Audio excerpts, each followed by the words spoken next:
Some areas under Employment Practices Liability, also referred to as EPL, to be concerned about. So, I think the traditional thing you would think about if you hear about an EPL matter, you would think, maybe discrimination by race, origin, gender. You'd also think about things like harassment. Sexual harassment would be one that might pop to mind. But there's other exposures as well, such as retaliation, wrongful termination. Would be other areas that are emergent exposures from an employment practices liability perspective. Specifically at CUNA Mutual Group, we have seen an uptick in employment practices liability matters, such that we've seen approximately 65% of the claims on our management professional liability policy are actually EPL-related claims.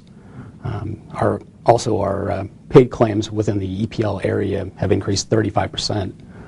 From 2010. So during 2011, we saw a 35% increase.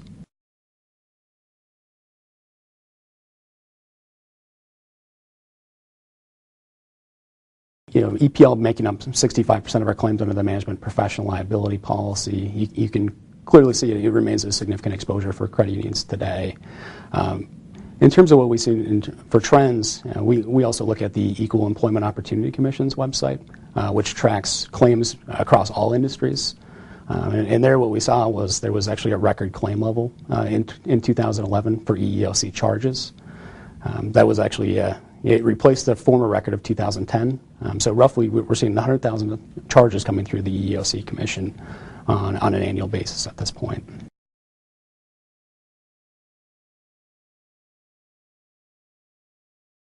Really, the key drivers for it are really the economic downturn and the challenges. There's really a clear correlation between employment practices liability claims and unemployment. And unemployment remains at elevated levels today. And really, if you look at the most current data that was out for unemployment was at 8.2% as of the end of March, and that's really causing the challenges. And as employees get displaced out of their jobs.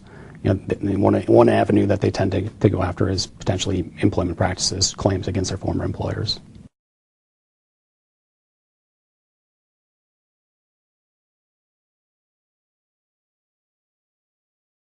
There's a number of things that a credit union can do to reduce their exposure.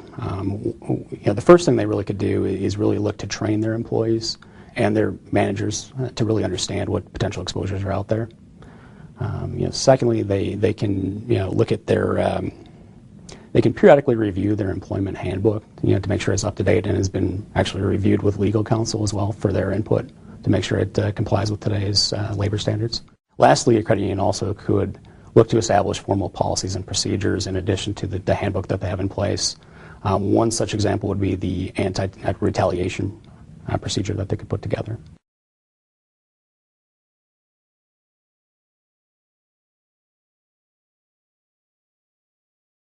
There's a couple places where a credit union could turn to look at developing an anti-retaliation policy. First, ultimately the credit union should work with qualified legal counsel that can help and guide them through the potential exposures and concerns in drafting a policy.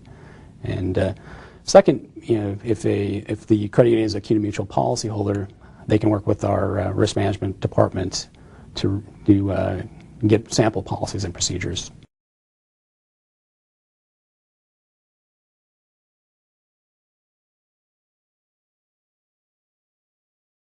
There's some websites that would be available that a credit union can look at. One such, we already had talked a little bit about statistics from the Equal Employment Opportunity Commission, EEOC.gov. Really speaks to the key areas and trends that we're seeing with employment practices related litigation.